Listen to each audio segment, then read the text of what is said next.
অবশেষে জাতীয় দলে ফিরছেন বাংলাদেশ বিশ্বসেরা অলরাউন্ডার সাকিব আল হাসান। নানা বিতর্ককে উড়িয়ে দিয়ে সাকিব আল হাসানকে পরবর্তী সিরিজের জন্য নির্বাচিত করেছে বাংলাদেশ ক্রিকেট বোর্ড। তবে এজন্য সাকিবকে ফিট থাকতে হবে বলে জানিয়েছে ক্রিকেট বোর্ড।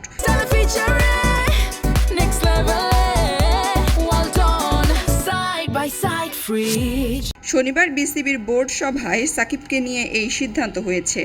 এখন থেকে হোম অ্যান্ড অ্যাওয়ে সব সিরিজের জন্য সাকিব আল হাসানকে নির্বাচিত করা হবে বলে জানিয়েছেন বিসিবির মিডিয়া কমিটির চেয়ারম্যান আমজাদ হোসেন। টি-20 বিশ্বকাপ না খেলতে পারলেও বাংলাদেশের সামনে আগামী সিরিজ মার্চে 3 ম্যাচের ওয়ানডে সিরিজ খেলতে সে সময় পাকিস্তানের আসার কথা। ধারণা করা হচ্ছে ওই সিরিজ দিয়েই সাকিব আল হাসান জাতীয় দলে ফিরবেন।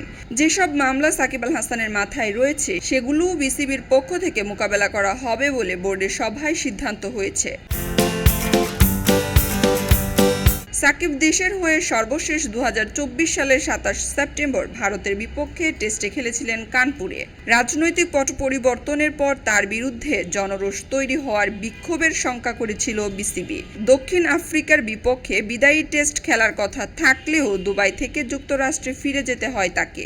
সর্বশেষ দুবাই থেকে এক সাক্ষাৎকারে সাকিব জানান তিনি দেশে ফিরতে চান এবং দেশে ফিরে চেনা দর্শকদের সামনে বিদায় নিতে চান। সাকিবকে ফিরিয়ে আনার সবুজ সংকেত দিয়েছে এবার বিসিবি।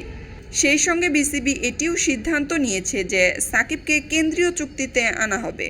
খবরের কাগজ, নিখাদ, নির্ভীক, নিরপেক্ষ।